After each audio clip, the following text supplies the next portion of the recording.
Welcome to Goldboys Live, brought to you by Pickett Sports Sleeper Picks. Do want to mention promo code Goldboys for that sleeper picks if you want some extra cash there.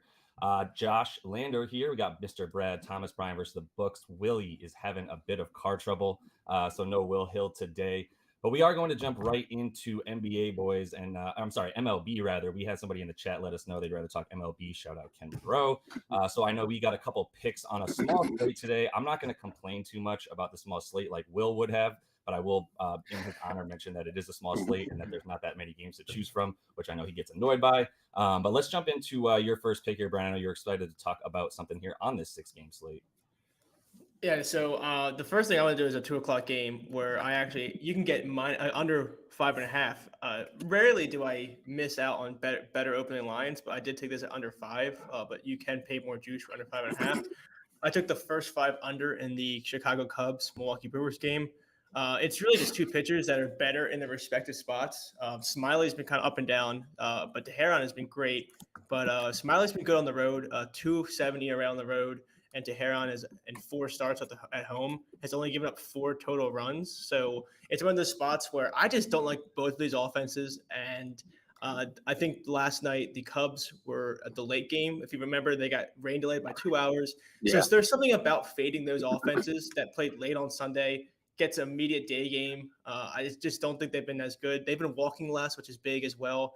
But in the last 30 days against left-handed pitching, the Brewers are striking out 25%. They're only hitting 225. If you watch yesterday, Rich Hill had, I think, 9 strikeouts against them. Sure, they got a home run on them, but they just do not see lefties well. And this opening line, if you get 5 or 5.5, both of these teams' team totals are 2.5 and juiced to the under by like -140. So it's usually weird to see the team total first 5 at 2.5, both juiced to the under, and then not getting a 4.5 line and getting the 5.5. So I like this for the early game. All right, cool. I have a pick that I can give. I have 2 picks. So the first one is going to be Look who it is. North side there.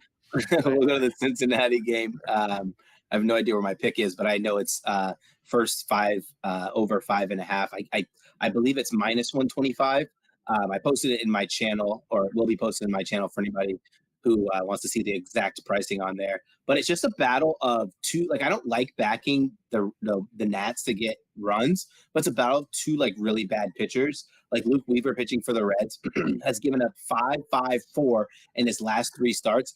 Granted, it was to the red hot Orioles, Braves, and Astros, but he hasn't looked good, hasn't been locating pitches, and hasn't been striking people out, which is really good for me there. And then Jake Irvin, who's another bad pitcher going against a very good offense, hasn't been pitching really well either. Like he had a couple outings against Miami, but I'm not going to count Miami or against my handicap there. I think we get a good opportunity to see some runs there.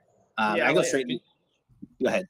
I was going to say I like that because I was actually trying to find a way to fade Luke Weaver, and the Nationals have been so iffy against righties. But I'm with you. I like the idea of the team of like the game total for first 5.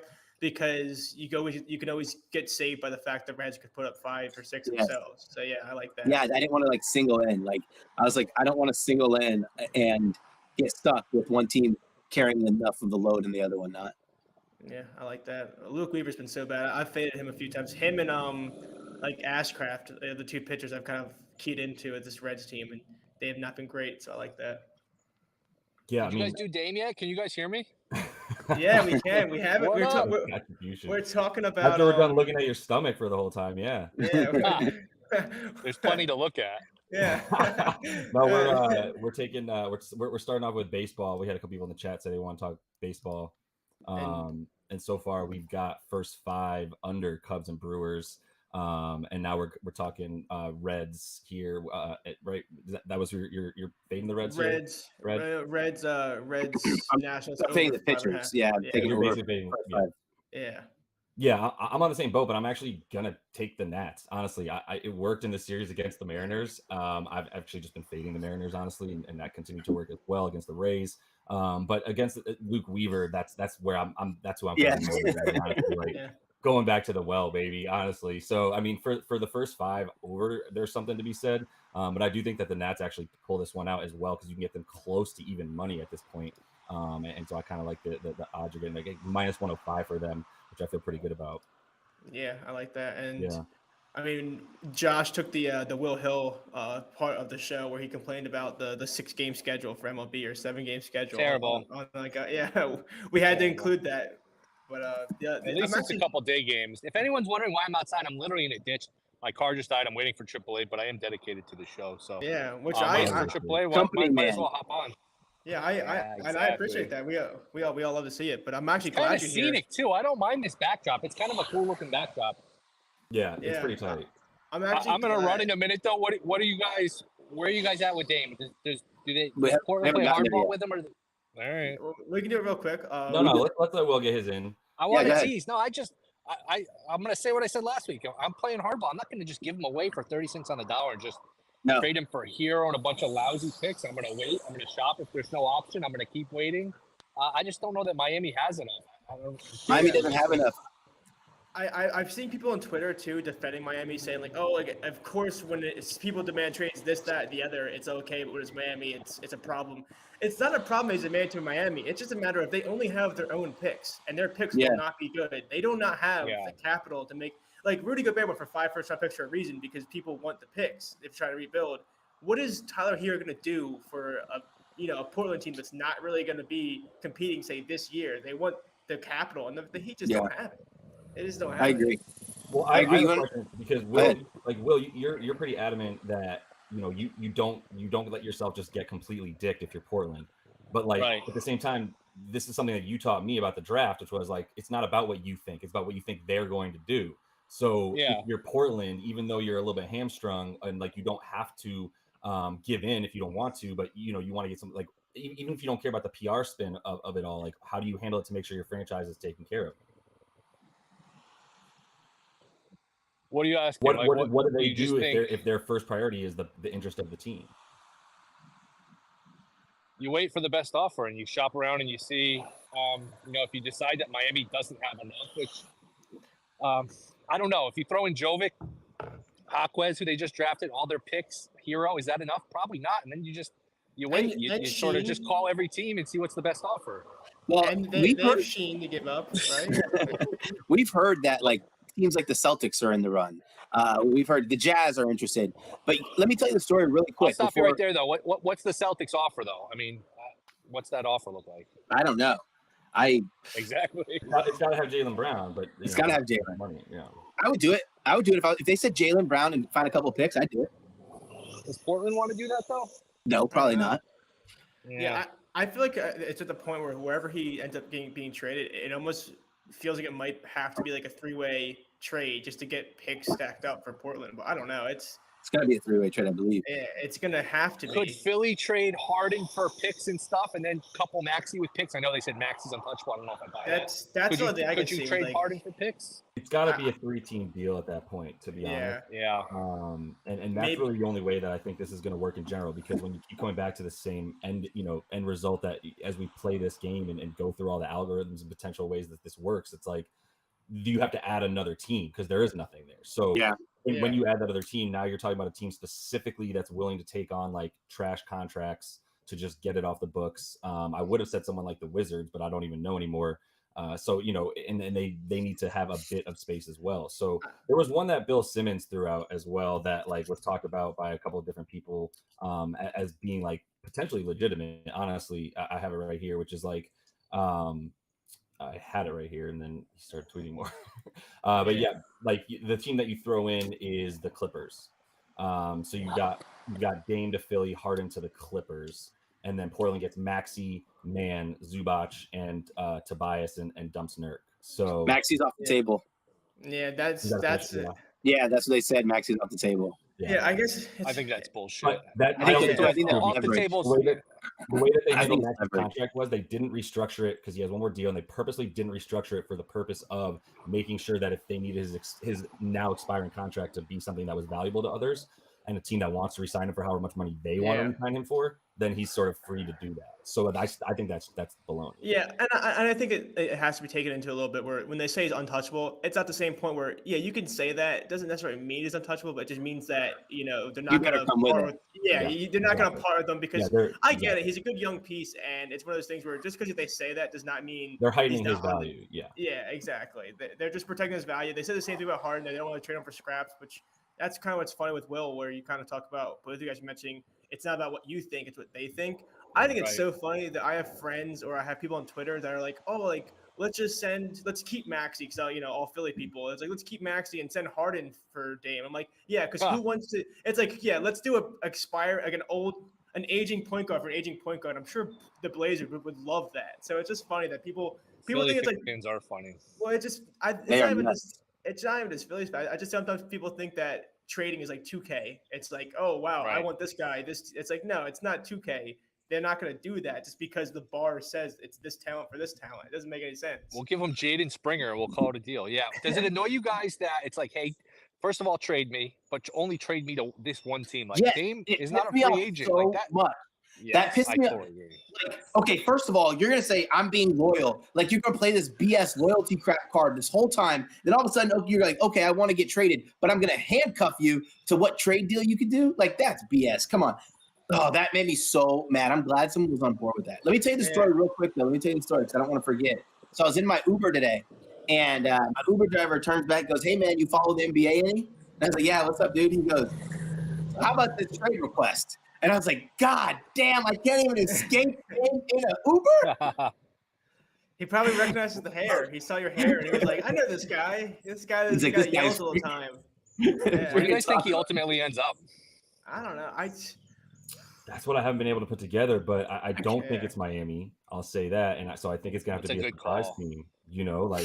Which means there's no odds on it, right? No, the best we can do is that random newsletter that Brian gets from like mybooks.com or whatever. Yeah, which is better than nothing though. It's better than nothing though because there's no odds. But it's basically like a bunch of dweebs like us being like, "Here's what I think," and then according to news, it's like, "All right, that's the same information we have." I'm just waiting for like the notification for like some random team that there's hours daily trade talk coming out there. It's gonna be some random team no one spent a second talking. Yeah, and I think that's okay by Dame, and I think that's why it's more likely to be that. And as soon as we get odds, I think there's gonna be something that's worth it because it's like a dark horse in the sense that like it's not a team that we're gonna all be expecting, but it's gonna be one that might be like still a few years. Like if you went to Orlando, they're not necessarily a champion, right? But like if he goes to a random sounding team like that hasn't even brought up, he doesn't mind playing in a small market.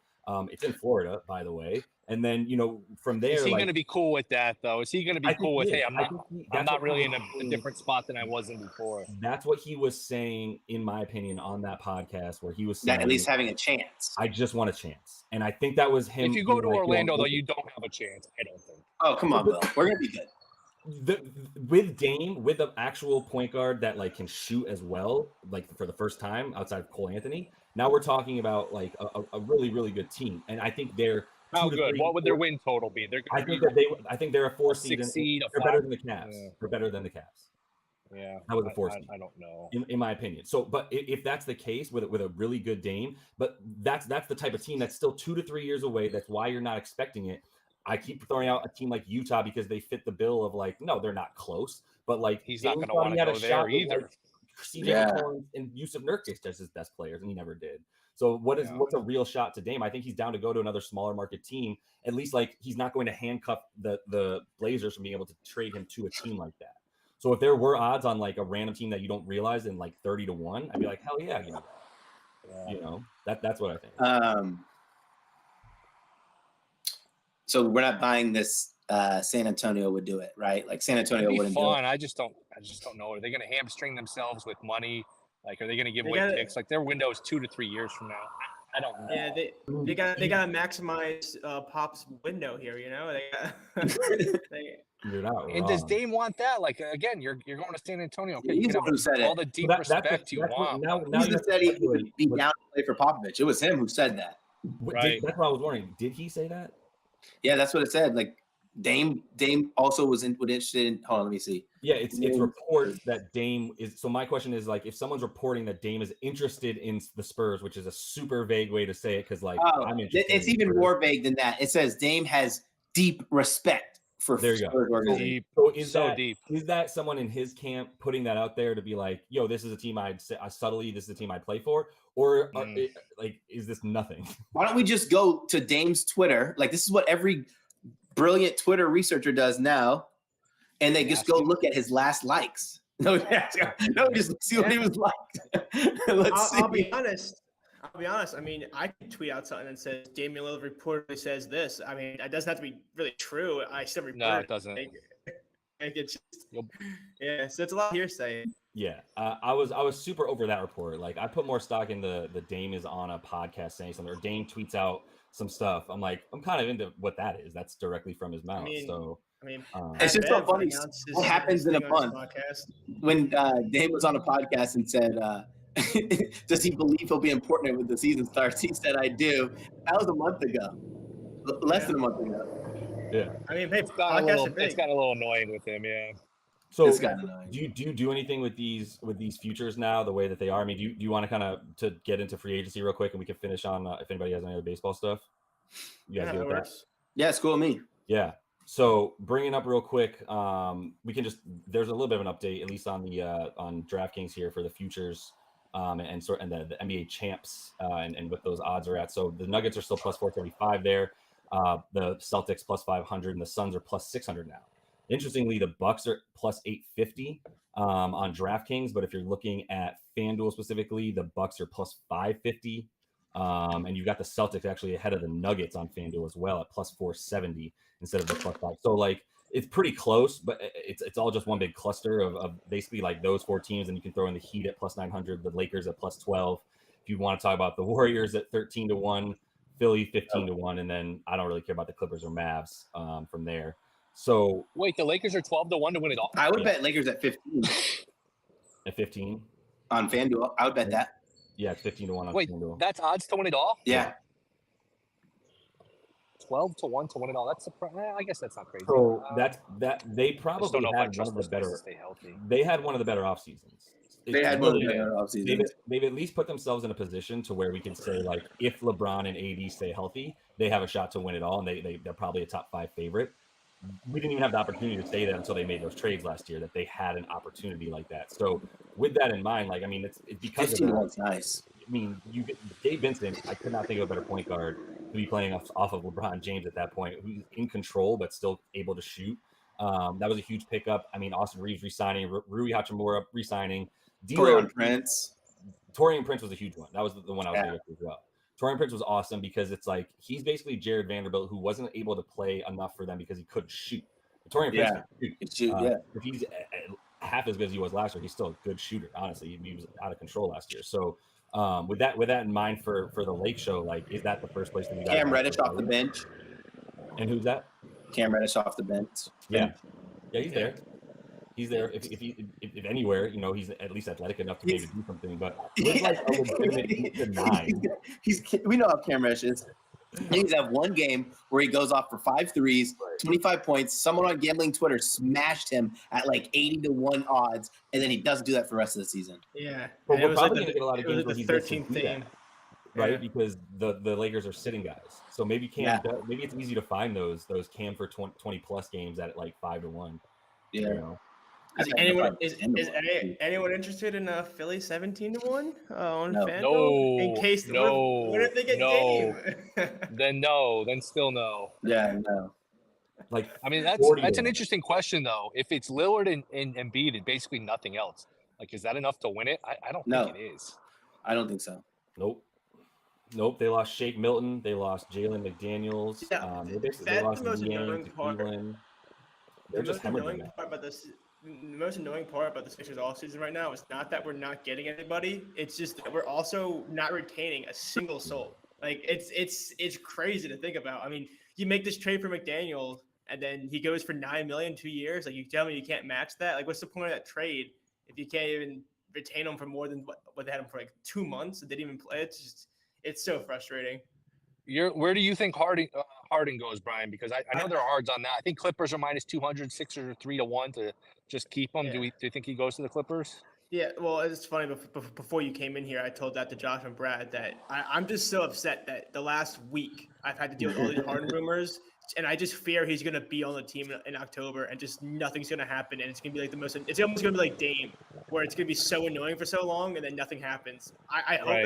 that's not the case, but the more I'm seeing about how they're talking about like they're not going to get rid of him for scraps or like they're not going to move him for this, it's just I wouldn't be surprised if this with I keep hearing how Morey's just great general manager, and I just am still waiting for it. So I wouldn't be surprised if he's still in the Sixers come October. I don't want him to be in the Sixers come October, but I wouldn't be surprised if there's all this talk just for it to flare out.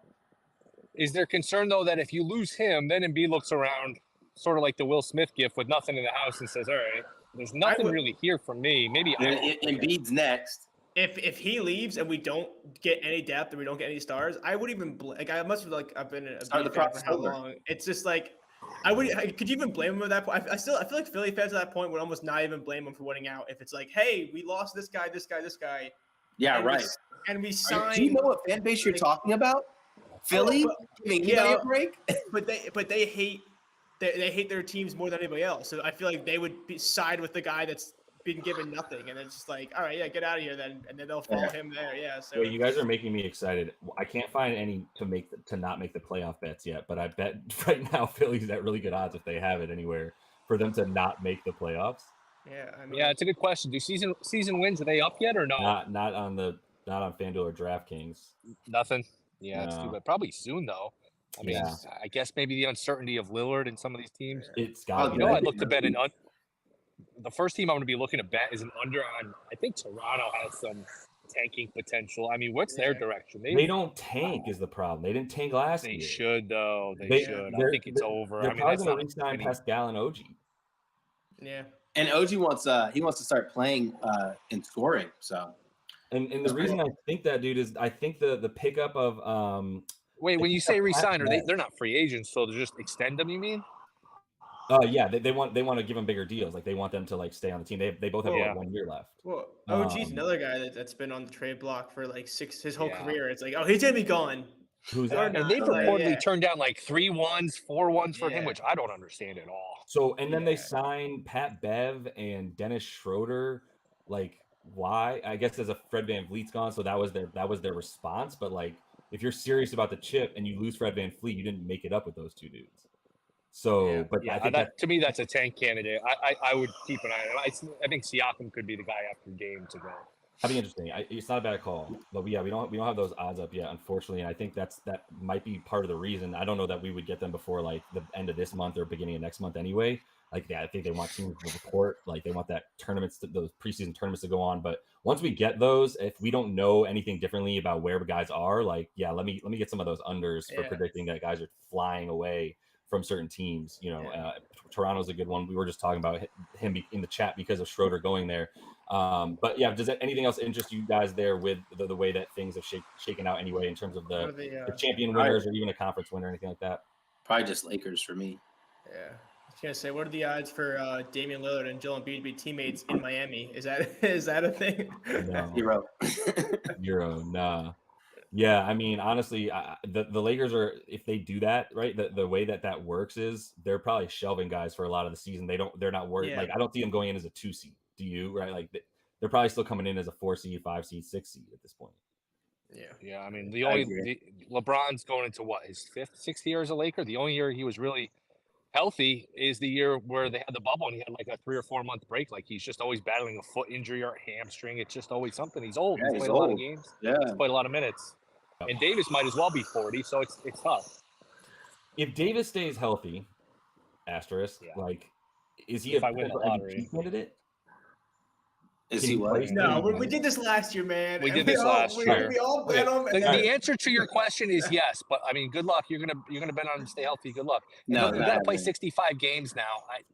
I mean, look, if it's 100-1, which it won't be, okay, fine, 100-1. But what's he going to be? 30-1? I'm sure the odds are up now, right? Yeah, for MVP, yeah. But the what is he for AD? We're looking at on DraftKings specifically 35-1. Yeah, that's not enough for me.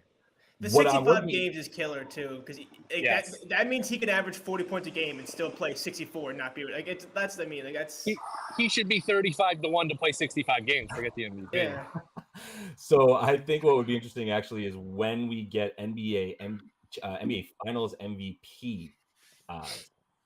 That's a long ways off. It's I think. super long ways, but as soon even if AD's still having like a last year type of season where he's amazing for like 20 games and then gets hurt and then comes back and is amazing for 10 or whatever, like that might be a good time to hit something like that. If you think that, you only need him to be healthy and playing at his best for those games in the finals, essentially.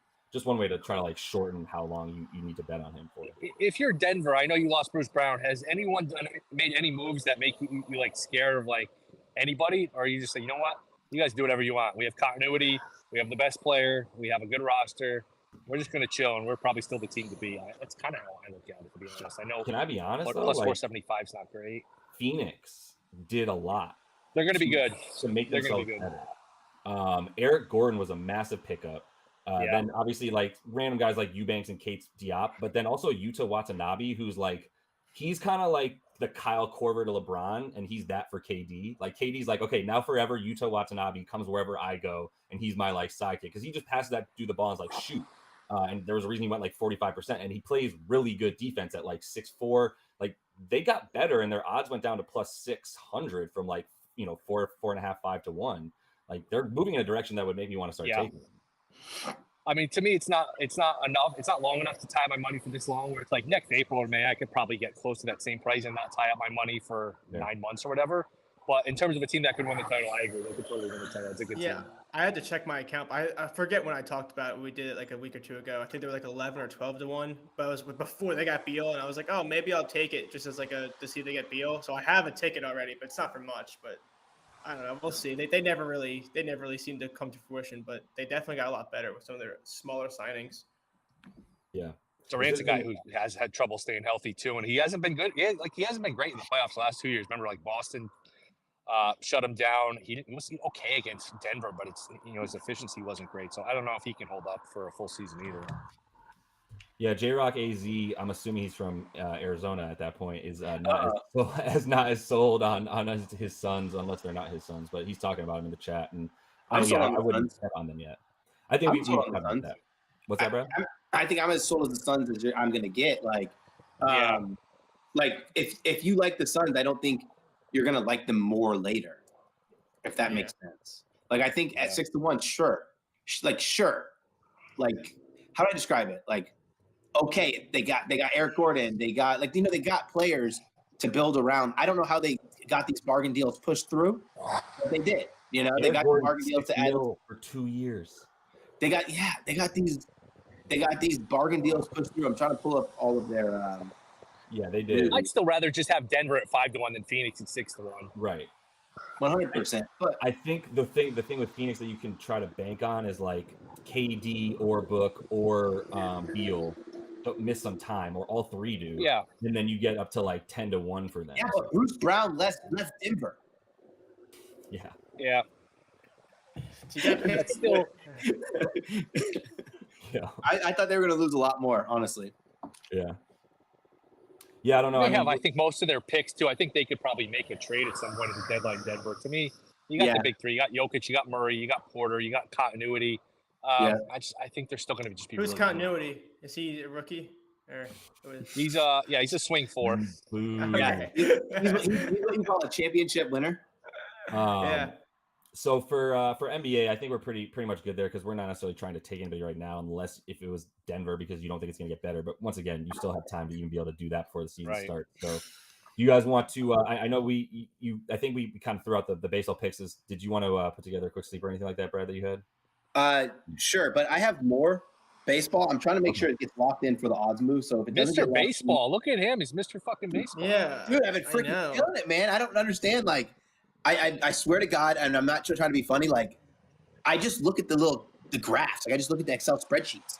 I'm just betting on Excel spreadsheets. I can put together a sleeper. Not in a book. What do you mean? While Brad's doing that, I actually wanted to ask Will a question. The resident Yankees hater / lover, always complaining with the Yankees.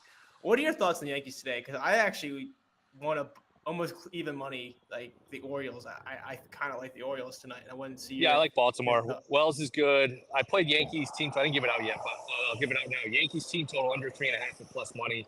Wells has been good. This team just can't hit without Judge. Like it's just, Yeah. man, it's not a great roster. It's really not. I'm glad you said that they're just because not I that was good. looking. I'm glad you said because I was looking at a way to fade Domingo there.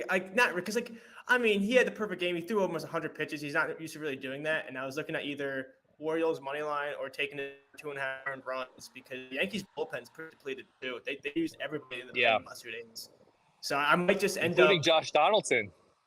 Yeah. So I was looking at the props maybe over 2.5 earned runs because I like the Orioles offense, but I might just end up betting minus 105 for the money line on Baltimore. Yeah, I like Baltimore and I like a Yankee team total under. And again, if they're losing, they're going to get the ninth at bat, but always with the home team, you might not get the ninth at bat. So yeah, I would fair. go team total Wait, under. you're I just think fading. you keep. Go ahead. No, I'm fading what? I'm just We're fading the about to say Yankees the without same Judge. They thing. can't hit. I thought you were fading Domingo Herman. No, I was saying I don't mind fading him either. I know. Yeah. Well, No, I was saying I was thinking about fading him after every game. Maybe he gets a little too stretched out and he lost some runs, but I might end up pivoting, betting the money line for the Orioles. It's like minus 110. It's funny. He threw a perfect game his last time out, but if you add up, it's like, hey, how's he pitching recently? Let's look at his last 3 starts. His numbers are still bad, even with a perfect game, which is it's hard to do. Yeah. So I think the other thing too with the earned runs is minus 117 for every 2.5. I just think with how beat up the pen is, I wouldn't be surprised if he comes out in the 6th and he's teetering on not being super sharp. And he ends up getting crushed. Right. Yeah, I'm also on something that J-Rock AZ was talking about too, real quick, which was Tyler Wells. They haven't upped his K number. I took it last week and it worked. It's against the Yankees. I don't know why I wouldn't take it again. It's still 5.5. It's down to minus 120 on DraftKings. Might be able to get better juice somewhere, but it's been at 5.5 at plus odds, and now it's dwindled all the way down. It's like minus 120. I still think it's worth it for Tyler Wells. So that'll be more pick for there. Another interesting spot. I think Cleveland had a lot of travel issues. Like they played in Wrigley late last night with rain delays. Then they had an extra innings game. So they had to get on a plane, and then they got to fly home. And I like Gavin Williams, but having to play Atlanta after that travel spot where they had a rain delay late Saturday night. Only minus 140 1 in the morning. And you can get them for minus 140, which is really not Wow. a bad price at all for the Braves. I know they pitching matchup isn't ideal for them, but yeah, I it's the same thing where I'm fading the Cubs a little bit for the same reason. Not the same reason in terms of travel. They didn't have as much travel issues. But yeah, extra inning games. They had the rain delay. They played late. Now the Cubs have to play early. I just like the fade offenses in those kind of situations. Yeah. Yeah, I'm on Atlanta minus 1.5 at plus 110. I could give my sleeper play. The run line, man. Yeah. Well, they're away too, so it gives me an opportunity to kind of extract extra value. Okay, cool. My play's locked in. So I didn't want to give it out on here and then the lines move before I got it locked in. So I'll give my sleeper play first, and then I'll give my alt lines from Atlanta. Oh my God, my sleeper keeps crashing.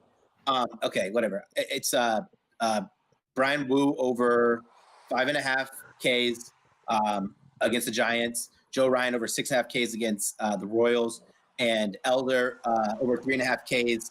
It pays a little over 5-1.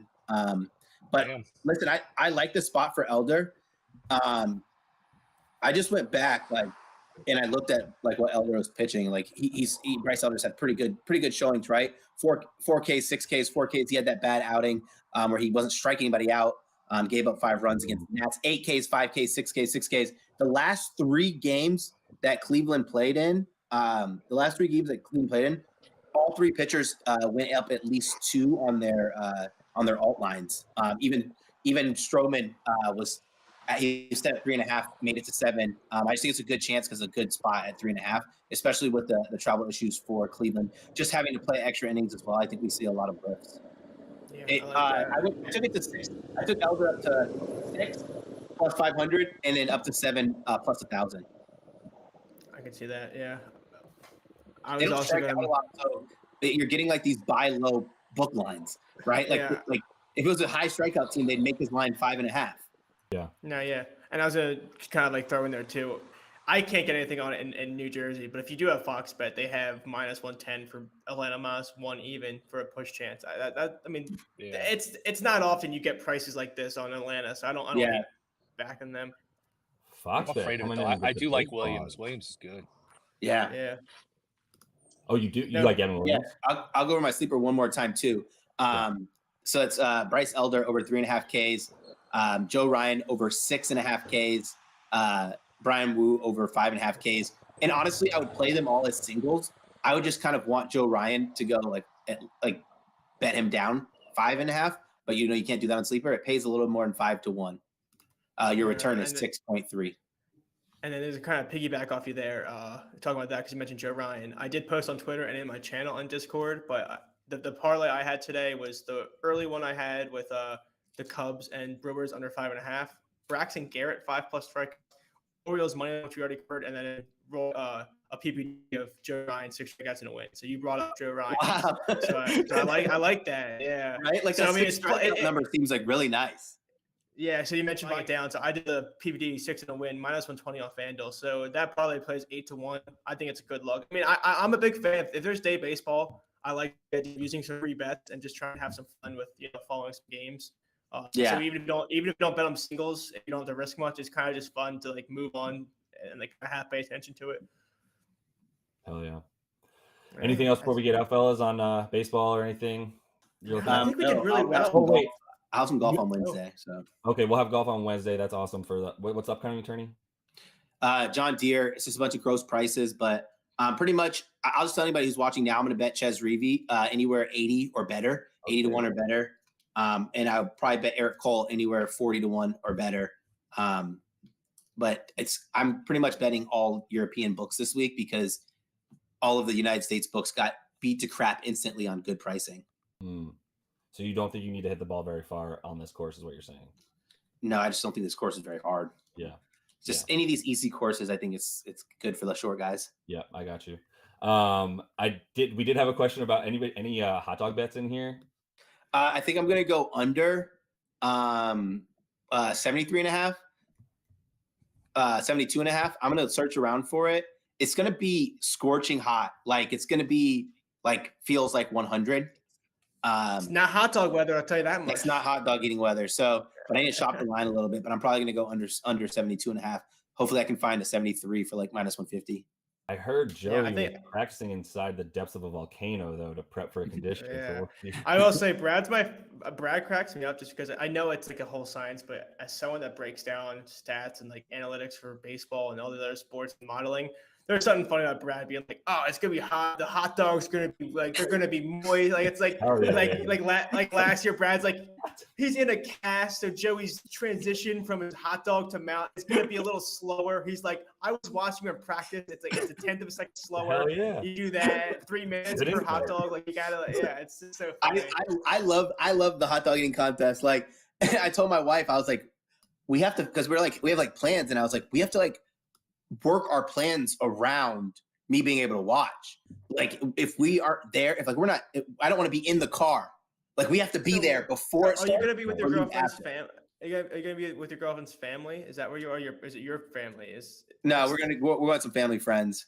I'm just making sure because like how does your girl? I saw you on the podcast. How does that come out if you're with her family and it's like, hey, where's Brad? He's inside watching some guy eat hot dogs. I don't know. No, her family's cool, bro. Like they know, like her dad will like set up whatever major sporting events on, or he'll ask me, and he's like, hey, I got beers and waters, and you can sit on the couch while we're just chilling. Normally, that's what I do. I just like sit on the couch and watch sports, and then he'll come and ask me. He'll be like, so. He's a real analytical dude, so he'll like ask me like, "What bet are you on?" But then he'll like ask me why. Like he'll ask for my breakdown. Hell yeah, yeah, it's fun. They don't bet either. Like their family doesn't like gamble, and so it's like even better. Like I'm the guy. Like I'm getting them a little rush off of them. They're getting a little rush off of me. Yeah. And then if you lose, it's like, Brad, are you okay? He's like, yeah, I just need to sell the house. It's fine. It's all right. I was like, just here's my Venmo. I'm just gonna leave it on the table. Yeah, right. Can you guys just not talk for a while? Is that okay? Yeah. I don't think I've made him watch anything too crazy. Maybe horse racing. I think it's the only thing that we put on that's that's a good family event. That's one. Yeah. All right. I think we've exhausted enough for today. We are going to take off. We're back tomorrow with just 3 of us. Brad, you out tomorrow? I'm out tomorrow. Oh, good. You'll be on in spirit. So Will probably be in front of an actual camera instead of in the woods on his phone on the side of the highway. So that'll be tight. Brian, you're around tomorrow? I believe so. I have to double check to make sure, right. But I believe Plenty of as long as baseball. I don't have to be because I have a family party, but I don't think it's until 3, so I'd be fine. Perfect. just don't pregame. We'll be good to go with baseball tomorrow and stuff, I'm sure.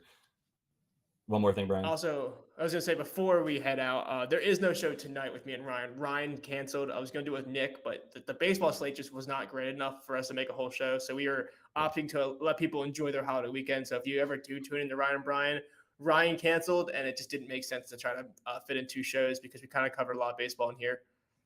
But tomorrow the evening show's on, right? We're good to go. 5 p.m. I believe so. Yes. Cool.